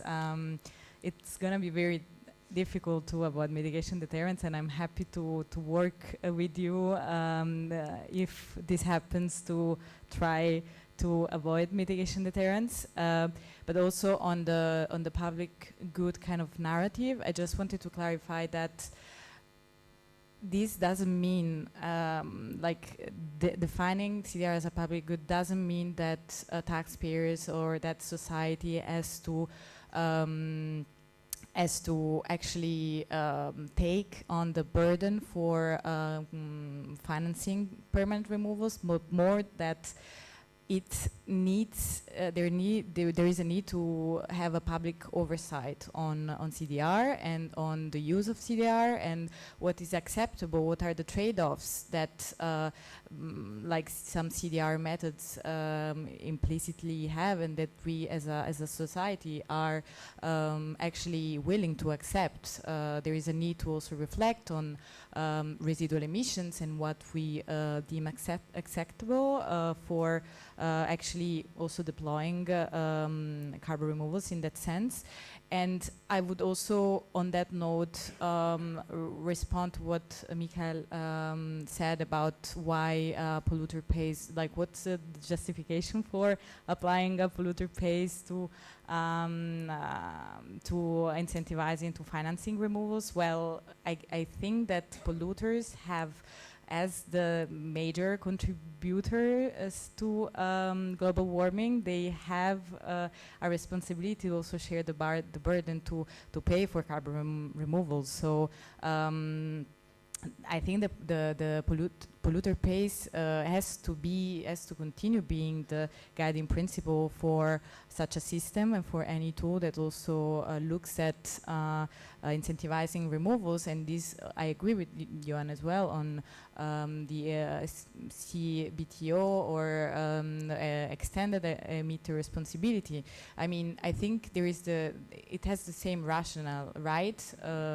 Having polluters maybe also accruing or generating carbon debt for all the carbon that they inputting into the atmosphere and that are contributing to overshoot, and that at some point as a society we will need to balance out, or we will need to take back from the atmosphere. So it's also true that at some point the polluter pays principle is not going to be enough, and I think it's very interesting the idea that you included in the report about the ability to pay. I think that as a society this and also is in line with the climate justice consideration, so it's definitely something we should look into. And I think for going forward, one of the interesting things that could be done after the publication of this report is indeed thinking about how the different elements which were presented in the report can be combined. I think there is no need to actually decide to make a choice between the different principles necessarily, but we can also think about a kind of sequencing approach where in the first phase we focus a bit more on the polluter pays principle, while at the same time trying to phase in the ability to pay principle with, for example, a carbon tax, which was also mentioned by Ralph, or this an emitter, extended emitter responsibility, this kind of ideas. And I mean, when it comes to the key challenges, I think we haven't really looked into the competitiveness aspect of it for sure. It's a big question, and I think that current mechanism as the CBAM can actually also help dealing with that. But one of the key challenges would be also making sure that the portfolio that is underpinning this system is actually made of methods and technology that can be considered high quality, and also the ability to pay is going to be politically and I mean very politically very hard to implement. We know that most companies with huge profits have succeeded with not having a carbon a tax on profits, and it's going to be quite tough to implement. But we need to start from here and discuss more about how we can actually implement such ideas. Thanks a lot. And yeah, having been through many of the aspects, we'll have our last quick round. You have 1 minute each. 1 minute. And like from your chair, so to sum up much of your reflection, what are the 3 most important incentives and policies to build this long-lasting demand for CDR, permanent CDR in Europe? And you're welcome also to think about the combinations on the way. But 1 minute, Ralph? So the silver bullet round. Let's say there are 3 elements I think are important, at least also for the CDR to get clarity on what is the target, what is the goal, because that really is something key in policies. Secondly, getting the whole MRV robust and let's say rightly designed. I think that's also important. And then starting with scaling up and let's say getting the new technologies on board and getting more CDR removal technology mature for the market, and then building on the market for the future. And how the future looks like, yeah, we don't know, but we definitely know CDR is necessary. Perfect. Hope it's in 1 minute. Really good. Johan? Thank you. I will stay a little bit in the short term, because I have this sense that unless we actually are successful in the short term, we will struggle in the medium and long term, because the industry is not coming along. So I think the 2040 target discussion is extremely essential for sending the right signals. So we need to be much clearer than in the current draft about the role of permanent removals. In general, I would say, also beyond the ETS system, which is indicated in the text, we are actually not giving and acknowledge them a role. So, number 1, acknowledge the role in the 2040 target much clearer. Number 2, decouple the perfect integration system in terms of closing the funding gap by full compliance with an eligibility of CRCF certified removals into the ETS. It's a more complicated discussion that we need a separate seminar on, but it would actually drive additional demand. There are companies out there who would like to buy removals but cannot afford to buy 2 instruments. And number 3, believe it or not, revive green claims. We need a regulated framework in order to encourage companies to do these purchases, because right now they are hesitating because they're not quite sure what you can claim. Well, difficult. I think that, yeah, definitely a mix of different policy tools, but to me the answer depends very much on what point in time you're looking at, right? So you try to achieve different objectives now in the short term. Does not work? Then I take this one. Then in the long term. So I would actually approach this question and looking at what objectives do we need to or want to achieve at what point in time. So now it's more deployment, bringing down the price and these kinds of objectives which require a different kind of policy mix. So now options were mentioned, subsidies, public purchasing, maybe also separate targets to avoid the problem that I mentioned in my initial intervention of abatement deterrence. So this kind of mix, and then the RTS and other policy mix would probably come in to achieve different objectives at a later point in time. Yes, I think I agree with most of the views here. I think in the short term, like the first incentive or policy tool that I would mention is indeed having separate targets for gross emissions reduction, permanent removals, and land-based sequestration, and having a dedicated strategy for permanent removals in the EU is also something that I believe is extremely important to have, also a view of what should be done in the longer term, which should be informed by more of a supply-driven approach, what we can actually have in terms of CDR to supply and to take into account planetary boundaries, sustainability considerations. Second is in the shorter term to work more on a EU public purchasing program for CDR, and also look into how to improve voluntary initiatives. And third would be, to look into an RCS, how it can actually be implementable. And all three should be underpinned by a very strong and robust CRCF. We need to make sure that the current draft methodologies are improved, because right now they risk overestimation, and this is not what we actually want. Thanks. Perfect, and thank you so much. Should we just give the panelists applause?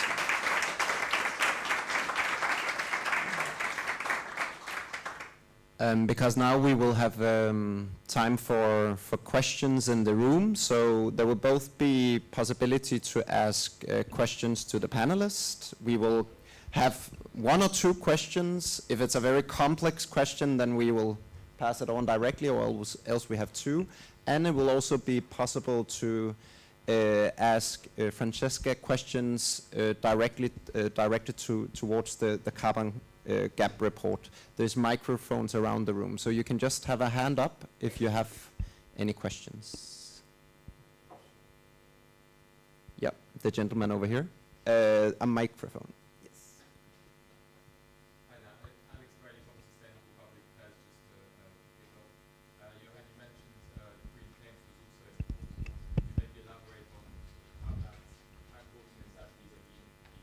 Integration in your view, and I think also the panel, if you have views on that, it would be interesting to hear. Okay, we will have, I think you had green claims. We will be able to have 2 questions this round. So green claims, that question, and the lady over here.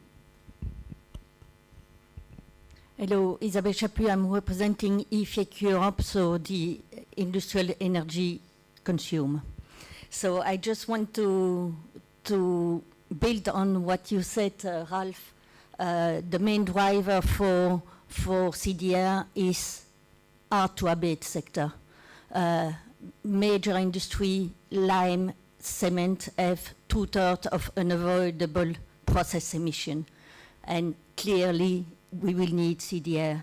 So instead of trying to support the CDR industry, first try to support the energy-intensive industry, because without lime, without cement, you will not have metals, you will not have renewables, you will not have. So let's work together to find suitable way to meet this challenge. Okay, I think it was a comment more than a direct question, but Ralph, please come in as well. But Johan, on green claims. Yeah, so I mean, we have, as I started, really, we have short-term, medium-term, and long-term, and of course, we're still actually not doing enough on policy level within the European Union to support the voluntary market, because whether we like it or not, that's what we have available between 25 and maybe 30, 32-ish. I personally favor a much accelerated integration into the ETS. I would say 2028, when we have the CRCF coming out and being applicable, do a soft compliance. But we must be clear on what you can claim when you are in that space, and also in the proper voluntary space. But then, of course, when we go into compliance, then it has possibly no significance. But mind you, we should not think about compliance that the voluntary dimension goes away. The voluntary market will continue to exist in parallel. So trying to escape the green claims directive or debate, it's not going to work. It's going to be with us all the way to 2050. Maybe to react, indeed it was, I saw it as a comment, and indeed energy prices is also a big issue for industry, also in the Netherlands, so that's for sure.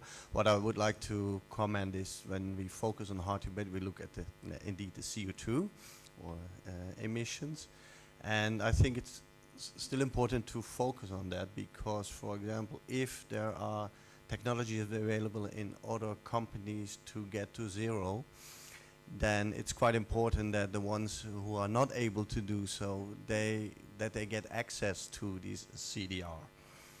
As soon as everybody can make it at the end be based on the price to say, okay, it's cheaper to buy CDR instead of abatement, then there is less for the ones who really need it. So in that way, it's still important to steer on that as well.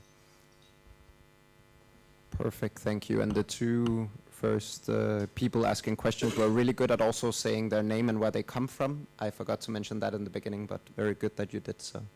Yes, we have a question down here. Thank you. Hello, I'm Colleen Serrata from research. I'm a PhD student in Paris. And so you have, of course, a lot of underlying assumptions in this report, and I'm actually very happy to see that the methodologies will be public. It's not always the case. So because all of you said there are still some open questions, so my question is, which one to you is the most pressing, and as researchers, what are the questions that we should be trying to find answers to? I think that question was perhaps directed towards you, Francesca.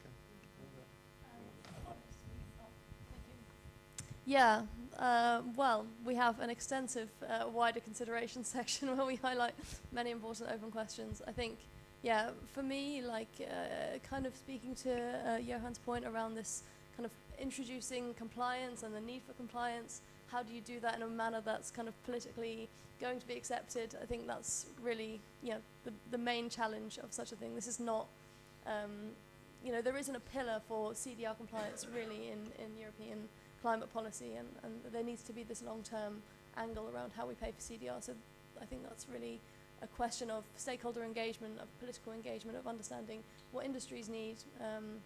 And yeah, I think that's why we're doing this now. We need to go on that journey to get that sort of consensus that this is something that we need to do as part of long-term climate policy making. So yeah. I can perhaps add, from Concito's point of view, we find it a very, very interesting research question, what will be this rationale moving forward? And the panel very elaborately had very good discussions on exactly that question, right? Should it continue to be polluters pay? Should it be another principle?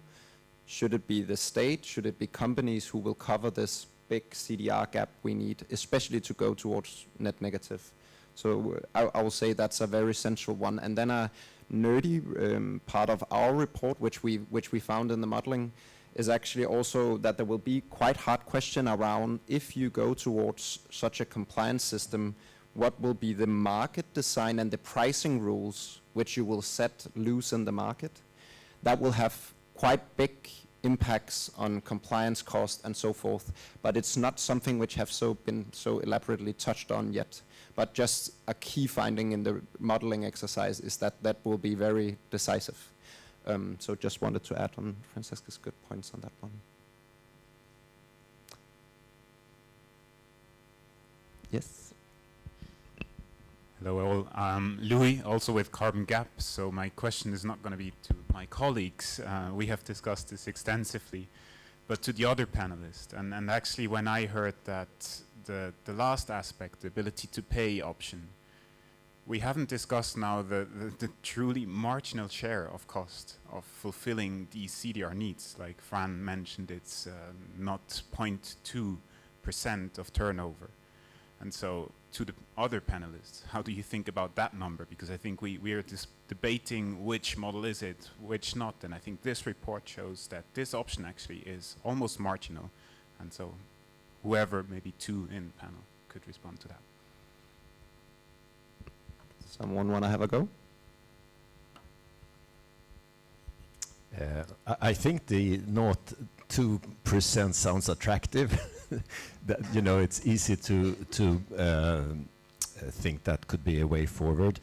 At the same time, I am actually maybe not believing in the model, in the sense that we have to put responsibility where it belongs, and you should always be able to avoid the cost if you can, such that we construct the proper incentive structures. And I think it is equivalent to a tax. And if we want to use tax, which I think we want, in particular in the net negative phase, maybe this should actually not be so much a question of the research of, let's say, the climate community, because we need a social and just transition. Without that, we're not going to have a transition. So we will have to go through a very extensive debate, but more from a social perspective, of how do we actually use different instruments that we have in society to distribute cost. And that's why I come back to the kind of carbon take-back perspective. Where we can, we should of course put it on those who are really responsible and who can afford to pay. But obviously when we, for instance, get to the agriculture sector, and it will be hitting food immediately out to the households, it's going to be very political who should be paying. And I think this is more for the social studies, and I think we should work possibly in the climate community on other dimensions more. Yeah, I mean, I would love to respond to that, maybe not so much, well, kind of Louis' question, but I think also just to provide some context, like, we have very much approached this whole question from the perspective of what can be done at the EU level, and that's where this kind of idea of a compliance market comes in, to have something that's within EU kind of competency, to create a market that kind of effectively mirrors the VCM. It's not a tax. The idea is that it's kind of a mechanism that mandates certain behaviors of companies to address their emissions. But of course, outside of this, there's a whole conversation around what's the role of taxation, but also maybe what's the role of member state level policy. So what we discuss in here is a centralized EU level mechanism that's sort of not within taxation, but maybe that is, yeah, a really important additional avenue for research. Just have a question. How, and I probably it's in the report and I forgot, but how do you define big company as in, I mean, I guess this needs to be EU based, because otherwise you get into legal trouble, right?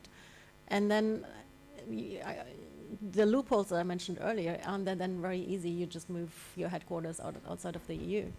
So do you have any suggestions there? Yeah, I mean, so the large, medium, small classification comes from EU accounting, the EU accounting directive, and as I mentioned, it's based on assets, employee numbers, and turnover.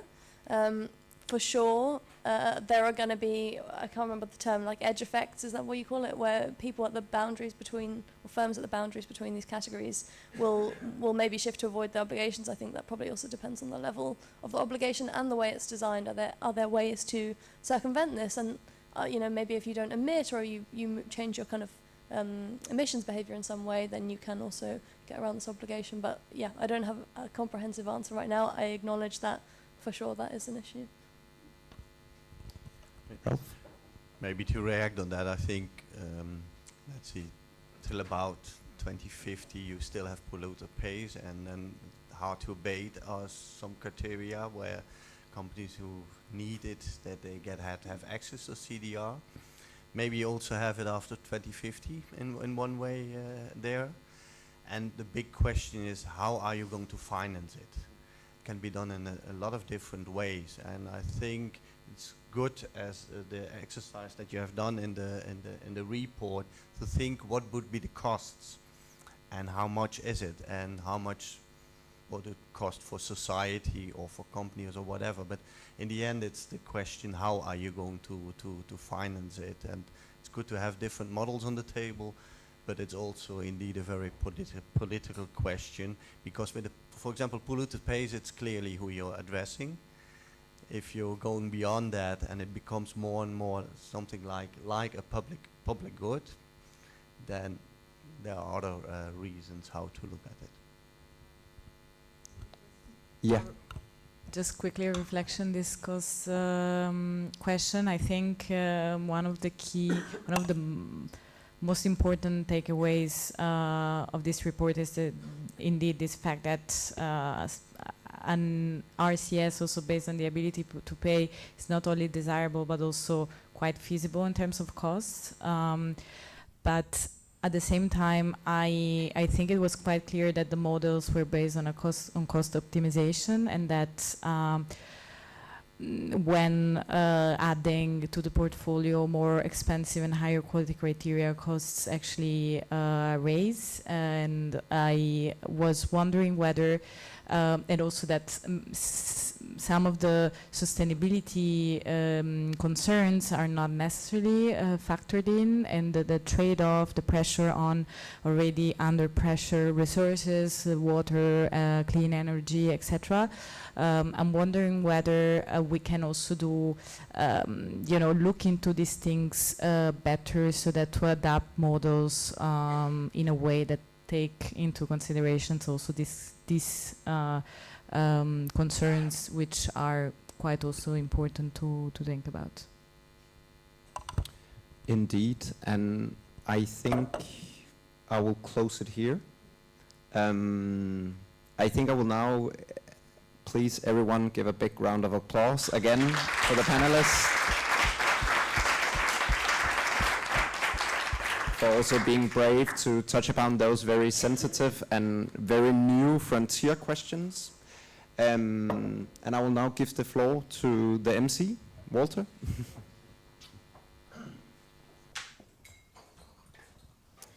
Okay, great. Well, thank you again, everyone on the panel, and to all the people asking questions. I think that was great. It seems that we've lost our screen, so it's back. Perfect. I was worried I would have to do a Slido a cappella, and I don't know the actual questions nor the results. Maybe whilst you're getting that set up with the Slido, I just want to sort of add some final thoughts from my end. There's some bad news and some good news, I think, from today's event, from my perspective anyways. Bad news, start with those, is that it seems very, very complicated to figure out how we best sort of skin the cat, so to speak. How do we move forward in developing a compliance regime that hits a lot of different angles, that satisfies different constituencies, that enables us to get to the volumes of CDR we want without imposing an undue burden or cost on some segments of society? And how do we make all of that politically feasible? Those are the bad news. The good news, I think, is that we seem to be in agreement, broadly speaking, in the room, that we do want to look at how we can develop such a compliance regime. We do agree that something like that might be needed, and we do seem to agree as well that this is probably, hopefully, an opportune time to start thinking about how to do that. And personally, it's been sort of educational. We've gone from industrial economics to climate policy all the way through to philosophy as to how we best approach this, which I really appreciate. So what I will just do, leave you with, before we go to lunch, is look at what you guys think. We've asked you some questions throughout the day via Slido, asking some questions. And I'll just dive straight into how to comment on these unless the screen disappears again. The question was, I believe, how we should finance permanent removals in the long term, indeed. And we see that 0% thought that government subsidies from general taxation was a good idea. The majority, or the plurality of the people responding thinks that we should require private companies to buy CDR as part of compliance policy. So there again, I think that goes very closely to what we discussed in the panel, even if we didn't necessarily agree as much in the panel on that. Significant contingency also think that government subsidies through dedicated taxation would be a good idea, some sort of tax and spend approach to CDR. Might there also be, I imagine, some sort of temporal aspect there where you want to maybe do that in the shorter term and then transition over time to have private companies share burden, sort of take on more of the burden. If we go to the next slide. Okay, we don't go to the next slide. I think with that being said and the minor technical mishaps out of the way, what remains is just to say again, thank you so much for joining us. We would love to continue this discussion with you over a networking lunch, so do stick around for that. And let's all give a warm round of applause to all the participants and the panelists. Thank you.